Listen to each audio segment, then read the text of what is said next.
ബംഗ്ലാദേശിൽ നിന്നും വരുന്ന ഏറ്റവും പുതിയ വാർത്ത എന്ന് പറയുന്നത് 10,000 കോടി രൂപയുടെ ബംഗ്ലാദേശിന് ലഭിക്കേണ്ട നിക്ഷേപം യോഗി ആദിത്യനാഥിന്റെ കയ്യിലേക്ക് എത്തിയിരിക്കുന്നു എന്നതാണ്.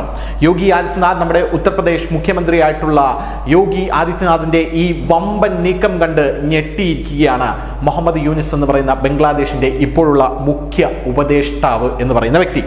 ഈ വാർത്തയിലേക്ക് നമുക്ക് കൂടുതലായി വരികയാണെങ്കിൽ, ഈ ബംഗ്ലാദേശിൽ ഉള്ള ബംഗ്ലാദേശി ബ്രാൻഡുകൾ, വസ്ത്ര വ്യാപാര ബ്രാൻഡുകൾ, ഈ ബ്രാൻഡുകളാണ് യു പിയിലെ ടെക്സ്റ്റൈൽ പാർക്കിൽ തങ്ങളുടെ യൂണിറ്റുകൾ തുടങ്ങാനുള്ള ആ സന്നദ്ധത ഇപ്പോൾ യു പി മുഖ്യമന്ത്രിയായിട്ടുള്ള യോഗി ആദിത്യനാഥിനെ അറിയിച്ചിരിക്കുന്നത്. ഈ നിർദ്ദേശങ്ങളുമായി യോഗി ആദിത്യനാഥിനെ അവർ സമീപിച്ചിട്ടുണ്ട് എന്ന റിപ്പോർട്ടുകൾ ഇപ്പോൾ പുറത്തു വരുന്നുണ്ട്.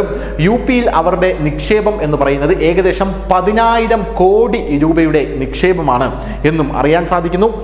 രാജ്യത്തിന്റെ കയറ്റുമതി വരുമാനത്തിന്റെ 80%-ലേറെയും ബംഗ്ലാദേശിൻ്റെത് വസ്ത്ര മേഖലയിൽ നിന്നുമാണ് വരുന്നത് എന്ന് നമുക്കറിയാം. പോരാത്തതിന് ഈ 10,000 കോടി രൂപയുടെ നിക്ഷേപം ബംഗ്ലാദേശ് ധാരാളം പ്രതീക്ഷിച്ചിരുന്നതാണ്.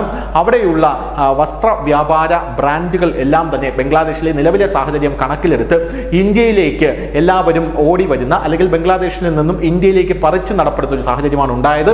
അങ്ങനെയുള്ള സാഹചര്യത്തിലാണ് ഉത്തർപ്രദേശ് മുഖ്യമന്ത്രിയുടെ ഈ ഒരു മാസ്റ്റർ സ്ട്രോക്ക് എന്നൊക്കെ പറയാവുന്ന ഒരു വലിയൊരു തീരുമാനം വന്നിരിക്കുന്നത്. ഉത്തർപ്രദേശിലേക്ക് ഇവരെ സ്വാഗതം ചെയ്തിരിക്കുകയാണ് യോഗി ആദിത്യനാഥ്. അടുത്ത 5 വർഷത്തിനുള്ളിൽ $100 ബില്യൺ വസ്ത്ര കയറ്റുമതിയാണ് ബംഗ്ലാദേശിന്റെ ഈ തകർച്ചയിലൂടെ ഇന്ത്യ ലക്ഷ്യമിടുന്നത് എന്ന റിപ്പോർട്ടുകളും പുറത്തു വരുന്നു. എന്തായാലും ഇനി ബംഗ്ലാദേശിൽ നിലവിൽ സംഭവിക്കുന്നത് എന്താണ്? ബംഗ്ലാദേശിൻ ഇന്ത്യയുമായുള്ള വ്യാപാരം ഏത് തരത്തിലാണ് ഇപ്പോൾ പോകുന്നത്, പ്രതിരോധ മേഖല ഏത് തരത്തിലാണ് പോകുന്നത് എന്നുള്ളത് കൂടെ നമുക്കൊന്ന് പരിശോധിക്കേണ്ടതുണ്ട്. ഏഷ്യയിൽ ബംഗ്ലാദേശിന്റെ ഏറ്റവും വലിയ വ്യാപാര പാർട്ട്ണർ, ട്രേഡ് പാർട്ട്ണർ എന്ന് പറയുന്നത്, രണ്ടാമത്തെ ട്രേഡ് പാർട്ട്ണർ എന്ന് പറയുന്നത് അത് നമ്മുടെ രാജ്യമാണ്, ഇന്ത്യയാണ്.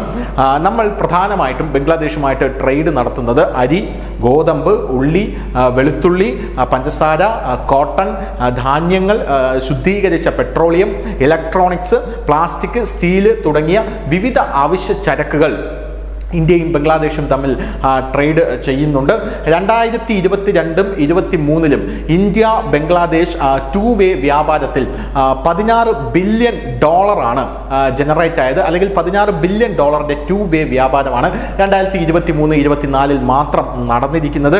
അതിൽ ബംഗ്ലാദേശിന്റെ മാത്രം കയറ്റുമതി $2 ബില്യൺ എന്നുള്ളതാണ് വേറൊരു പ്രധാനപ്പെട്ട കാര്യം. ബംഗ്ലാദേശിന്റെ സമ്പദ് വ്യവസ്ഥയുടെ നട്ടെല്ല് എന്ന് വിശേഷിപ്പിക്കാവുന്നത് തുണി വ്യാപാരമാണ്, അല്ലെങ്കിൽ വസ്ത്ര വ്യാപാരമാണ്.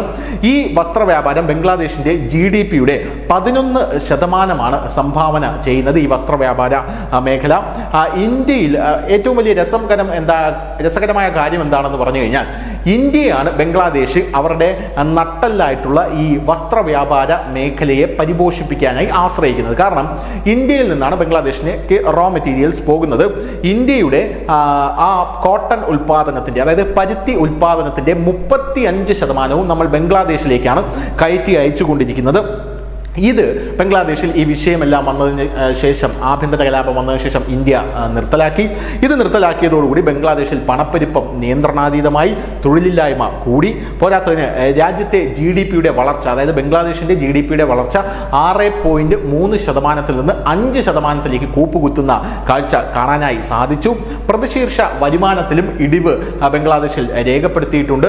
അതിൻ്റെ കൂട്ടത്തിലാണ് ഇപ്പോൾ അവിടെ നിന്നും 10,000 കോടി രൂപയുടെ നിക്ഷേപവുമായി ഇങ്ങോട്ടേക്ക് ഉത്തർപ്രദേശിലേക്ക് ആൾക്കാർ, വസ്ത്ര വ്യാപാരികൾ, ബ്രാൻഡുകൾ എത്തുന്നത് എന്നുള്ളത് വേറൊരു കാര്യം. വേറൊരു പ്രധാനപ്പെട്ട കാര്യം, ബംഗ്ലാദേശും ഇന്ത്യയുമായി ടൈഅപ്പിൽ ഉണ്ടായിരുന്നത് പ്രതിരോധ സംവിധാനത്തിലാണ്. ബംഗ്ലാദേശിന്റെ പ്രതിരോധ സംവിധാനവും ഇന്ത്യ സസൂക്ഷ്മം നിരീക്ഷിക്കുന്ന ഒരു രാജ്യം തന്നെയാണ്. നമ്മൾ $8 ബില്യൺ കഴിഞ്ഞ 8 വർഷത്തിനിടെ ബംഗ്ലാദേശിന് പ്രതിരോധത്തിന് മാത്രമായി കൊടുത്തിരുന്നത്. ഇപ്പോൾ അതും കൊടുക്കുന്നില്ല. അതുകൊണ്ട് തന്നെ ബംഗ്ലാദേശിൽ വലിയ രീതിയിലുള്ള തീവ്രവാദ സാന്നിധ്യവും സംഘടനകളുമെല്ലാം ഉയർന്നു വരികയുമാണ്. News desk, news India Malayalam.